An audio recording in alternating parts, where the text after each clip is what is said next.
Hello and welcome to this bonus episode of Words of the Wild, a podcast brought to you by the Scottish Wildlife Trust. My name is Ed and I will very briefly be your host. As part of our original series celebrating the Trust's 60th anniversary, we held 6 storytelling events on our wildlife reserves across Scotland. We had a fantastic time finding some amazing wildlife and hearing lots of brilliant stories, but we ended up recording more stories than we could fit into the original series. So we have decided to bring you 3 bonus episodes, each from one of our storytelling events. In this episode, we are heading to Carstramon Wood in Dumfries and Galloway, where my brilliant co-host Rachel caught up with some of the volunteers there. Before we get started, I'd like to say a huge thank you to Peter Garson, who you'll hear from shortly, as well as some of the volunteers who joined Rachel on the day. The volunteers at Carstramon Wood know the site incredibly well and have done a fantastic job of capturing just some of the rich history and biodiversity of the site. Thank you for listening, and we hope you enjoyed these stories from Carstramon Wood.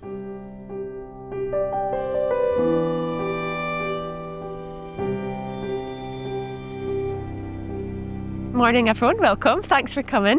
So if you don't know, we're here for like a little bit of a storytelling event, just to hear all about Carstramon Woods and your relationship with it and the wildlife here and everything you get up to. Well, hello, I'm David Steele, the chairman of the Gatehouse Development Initiative, and our volunteers, the National Scenic Area volunteers, Fleet Valley volunteers, have been involved in the woods here over quite a number of years. And these woods, as well as being so important for nature, they have a really long history. Hundreds of years they've been owned by the Murray family who lived at Gatehouse, and they have a long industrial history as well, because when you're in the woods you can see that the trees have been copsed over the years, and that was initially for the production of charcoal. And within the woods in different places you can see the platforms where the charcoal was burnt. So as well as looking to see bird boxes and things like that, you can discover places where the charcoal was made. And in later years, from about the mid-1850s, the wood here and in other woods round Gatehouse was used for the production of bobbins for the cotton industry. And before that also, the bark of the oak trees was used for tanning that took place in Gatehouse. So plenty of industrial uses. And the woods they're surrounded by dry stone dikes, the walls of this part of the world. And this part of Galloway is really celebrated for its walls because the Dry Stone Walling Association of Great Britain was founded here in Gatehouse over 50 years ago. And the volunteers have been quite involved in the work of looking after the walls. We've been round removing vegetation from places so that Dyker can come in and repair the walls. And from time to time, a tree collapses a bit of dyke, and once the tree's been cut, we've again been involved in helping to mend the gaps so that the woods can be stock-proof. And what's been really nice is that on a number of occasions we've done what you might call intergenerational work with some of our older volunteers, but also young people who've been working with the Wildlife Trust as summer interns, really. So it's given a diking experience to the young people, but also to the old ones as well. So there's lots and lots to the woods, but it's not just the nature. Yeah, I mean, it just shows, I suppose, like how much nature can provide for us when you're talking about like the bobbins, and it's just fantastic. And I think that's why it's so important that we do put the effort in to protect it, because it does give us so much back, doesn't it? And when you see the trees, you can see how they've grown up over the years, really, from where they've been copsed down to near ground level. Oh, yeah, I'm looking forward for a walk round, definitely. Like I say, it's my first time here, so. See that? That's a multi-stemmed oak there, which is ex-coppice. Oh, wow. The coppicing stopped in 1931 for the charcoal, I think. If you look at the old maps, the oldest map probably we can get to is General Roy's military survey, which is about 1755 in this area. And it shows the wood, but it shows the wood much smaller than it is today. Just the hill, the dune of Carstramon, is shown as wooded. And the suggestion is that the rest of the wood was actually planted for industrial purposes. So the wood is actually here because of industrial reasons. We think of industry as removing wood, but here's an example of where it's actually created a wood. What an interesting history. Yeah. Do you want to say something about the dikes in the wood, Peter, and how they come to be there? As I said, the 1755 map doesn't show most of the area as woodland, shows it as open land, but it wasn't enclosed at that time. The 1755 map does, not accurately, but it does show the dikes, and they're not marked on in this area in 1755, but by the 1850 map they are marked on. So the open area was enclosed to create farmland, and there's some big massive beeches in the wood. It's one of the features of the wood, but those beeches show signs of being grown not in a wood but on an open area.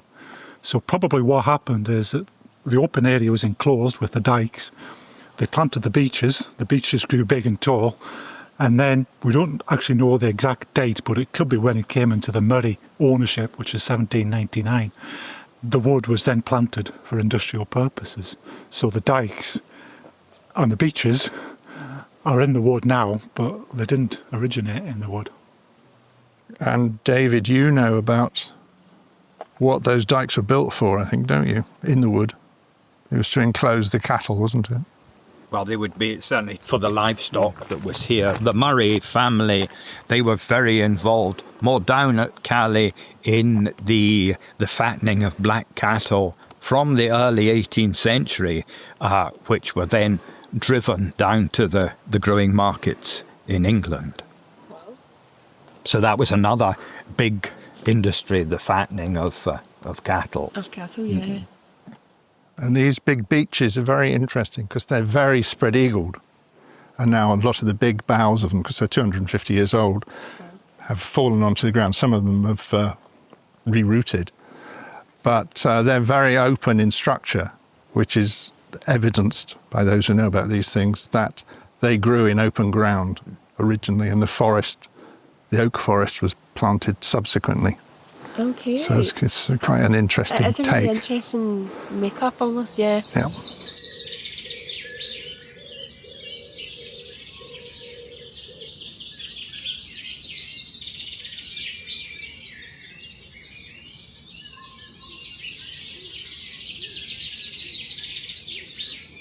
All the planted oak is English oak, Quercus robur. And the little bit on top that Peter mentioned, there is some pedunculate oak, because it's historic Atlantic forest as are further up the west coast. But all of this is English oak. But when the birds come, they don't care. But that is the major difference. It's two different species of oak that we're thinking about. And an English oak, Quercus robur, is an incomer, like ever so many voices around here. Despite the fact it's called English oak, it does occur naturally. Yes. Yeah, so that means that the oaks on the Dune of Carstramon are actually ancient woodland, meaning they date from before 1600, probably. With this sort of, I guess, array of oak, you mentioned the birds. What are your kind of common bird species here? The really commons are blue tits and great tits and coal tits, as elsewhere. Of the migrants, well, one wonderful bird called the wood warbler that comes in small numbers but sings incredibly well. Only thing wrong with it doesn't nest in a nest box, it nests on the ground. The blue tits and great tits try to share or try to get their share of any nest boxes from the most important bird this wood has ever known, called a pied flycatcher. And there are 130 nest boxes in here nominally for pied flycatchers, but normally only about 40 of those would be occupied. And the pied flycatcher spends its winters in Central Africa. At the present time, they're picking up the insects that are surrounding the fig trees in France, Spain and Portugal, which is why their scientific name is ficedula, meaning fig-loving. They don't love figs, they merely love the insects that love figs.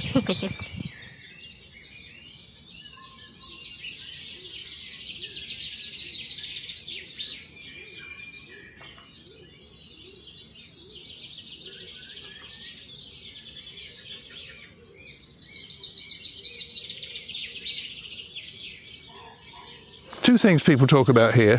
One lot say, aren't the bluebells wonderful in May, which they are. And that, of course, is partly due to the fact that the forest floor is open and not too much regeneration. Other people, perhaps the more ecologically minded, come along and say, there's no regeneration in this wood, all the trees are the same age, what happens next? So there is a need to spread the age structure of the trees in the wood, there's no doubt about that. But fairly recently, in the last 10 years since I've been here, there's been a dramatic decrease in the number of deer, which is roe deer primarily, but the odd red and the odd fallow coming into the wood to feed. And of course, roe deer are very good at browsing. They browse shrubs and tree seedlings and tree saplings, and they repeatedly grind them down. And so it's very difficult for them to get away. But once they do get away, they grow into a decent-sized tree. And there are some areas in this wood where there's good regeneration. Yeah. But by and large, there wasn't. And then the Trust got a new stalker in about 5 years ago. And he had a very dramatic impact on the attentions of deer to these young trees. And there's abundant evidence now of a much increased survival of small oaks and other species. Great. And in fact, the Trust set up Chris and Sven's predecessor set up an exclosure at the far end, the north end of the wood, which shows you what happens when there's no deer grazing and browsing. And it's astonishing. It's a complete jungle. Wow. With lots of shrub regeneration, masses of bramble, rowans, all sorts of things in there that have great difficulty getting away elsewhere. So having an exclosure around the entire reserve is not an option. But it's a tricky way of trying to balance it. It enables you to see what is possible if there are no deer. And you then, I suppose, from a management point of view, need to approach that but not get there. Because if you did do that, I think then, the bluebell fanatics would be very disappointed.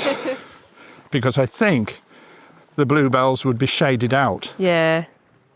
So I guess maybe for our listeners, when it comes to, we want great diversity and trees that aren't all, the same age, things like that, why is it important to have this sort of diverse array in a woodland? Mixed age is important in woodlands because obviously if you don't have that, then all the trees die at the same time and then you've got no wood. It's not quite that dramatic, but it's along those lines. And of course, the extreme version of that is production conifer plantations in Britain, run by the likes of Forestry and Land Scotland, where they come in and they clear hectare after hectare of 40 or 50-year-old Sitka spruce, and the place is absolutely flattened and devastated, and then they generally plant some more. So it goes in cycles like that, and their policy has been to fell smaller areas than were originally planted and to deliberately spread the age structure to make it more diverse. Yeah. And we're the same here. But we're not felling here. We're just allowing trees to die and allowing trees to naturally regenerate. Yeah, fantastic. Or natural regen is the thing, yes. Just seeds hit the ground and some of them survive, some of them grow into little saplings, and some of them then survive the attention of the deer, and some of them grow into saplings, and some of them grow into big trees. But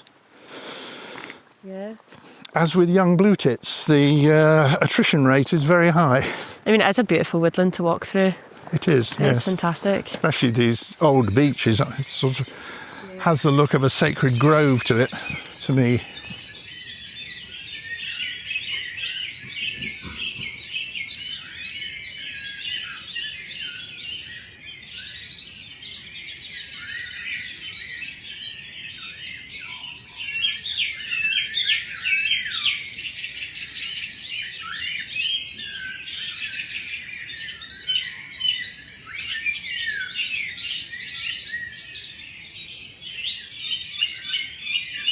a few years ago, probably about 2018, I think, a guy called Roland Ashcroft, who is in the squirrel group in Gatehouse, decided he was going to try and do a population survey in Carstramon.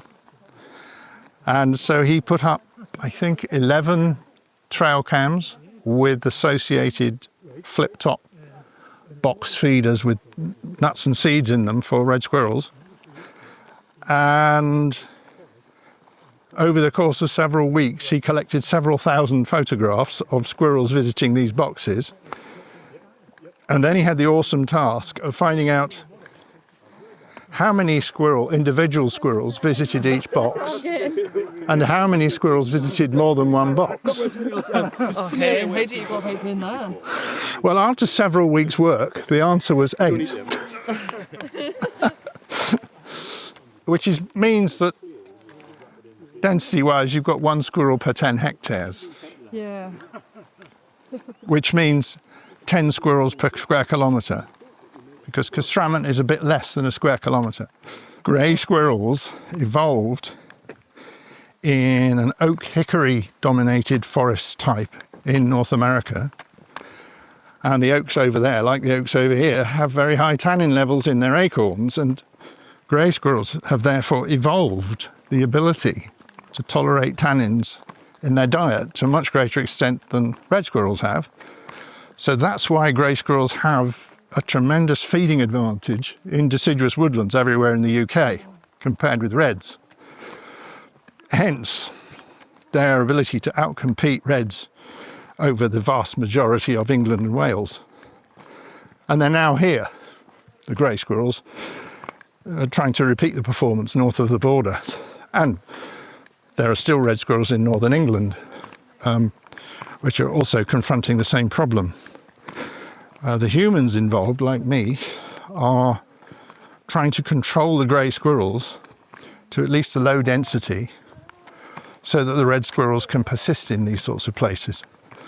And that's quite a difficult thing to do, because the only tools of the trade that we really have are trapping and shooting of grey squirrels.